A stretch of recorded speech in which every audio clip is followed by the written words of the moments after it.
The prayers saladaha. Since madama we are Muslims aynu nahay Muslimin, I would like waxaan jeclaystay to start inaan ku bilaabo in the name of Allah, magaca Ilaahay, the compassionate, naxariistiisa guud, the merciful, naxariistiisa gaarka ahayd.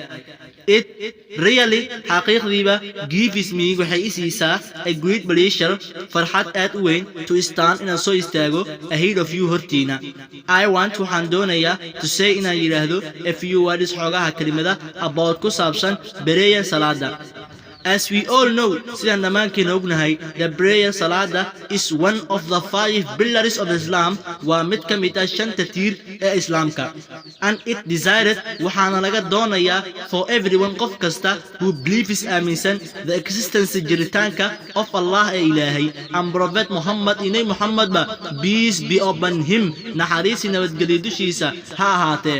The action ficilka in which Allah likes ee Ilaahay jecel yahay besti oguna wanaagsan is the prayer waa salaada on its time waqtigeeda lagu oogo.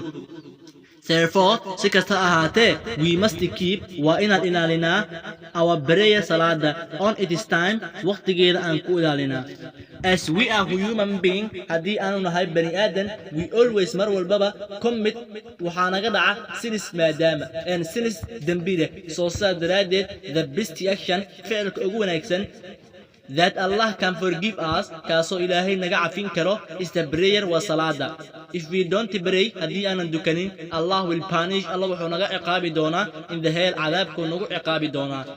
Because maxaa yeelay Allah hates, Allah wuxuu necab yahay those kuwa who neglect kuwaasoo dayaca the prayer salada. Allah loves, Allah wuxuuna jecel yahay those kuwa who do kuwaasoo sameeya good deeds camalada wanaagsan and will reward wuxuuna Ilaahay ku abaalmarin doonaa them iyaga in the paradise jannada. Soo sidaas daraaddeed brothers walaalayaal and sisters abayayaal, I am consolidating you waxaan idinku xoojinayaa to pray well inaad si fiican u dukataan. And when you hear markii aad maqashaan aadaanku you must go waa inaad aadaan to the mosque masaajidka.